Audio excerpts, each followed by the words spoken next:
DGISPR की media talk के दौरान सहाफ़ियों ने सवाल किए कि क्या बानी PTI की रियासत मुखालिफ हैं, क्या फ़ौज को बंद का मुतालबा करेगी, जिसके जवाब में तर्जुमान अफ़वाज पाकिस्तान लेफ्टिनेंट जनरल अहमद शरीफ चौधरी ने कहा कि फ़ौज रियासत का एक इदारा है, हमारी जिम्मेदारी है कि हम मामले को सिक्योरिटी के लिहाज से देखें। पाबंदी लगाने और गवर्नर राज का फैसला हुकूमत का है, फ़ौज का नहीं।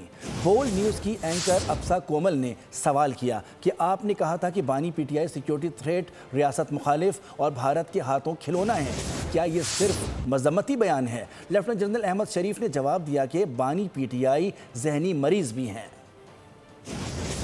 फौज रियासत का एक इदारा है।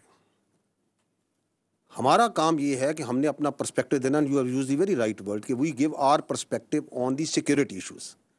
We are giving this perspective and why are we giving this perspective openly in an open forum to the people of Pakistan also, because जो ये पाकिस्तान की फ़ौज के बारे में बात करें वो भी openly media, national media, international media, हर जगह और सोशल मीडिया पे तमाम जगह करते हैं। तो we are giving our perspective because they are giving a perspective on the army. अब इस पर क्या करना है, वो हुकूमत के पास बहुत से अदारे हैं, बहुत से टूल्स हैं, बहुत आइन है। आइन आपको सारी प्रोटेक्शन प्रोवाइड करता है, क्योंकि मैंने आपको बताया कि आइन जो है, मैंने आइन से कह रहा हूँ, आर्टिकल 17 क्या कहता है, वहाँ पे freedom of association political parties का लिखा है। वहाँ पे अगर हम उसकी प्लेन रीडिंग करते हैं, I am no legal jurist, I have nothing, मैं उसकी प्लेन रीडिंग बता रहा हूँ।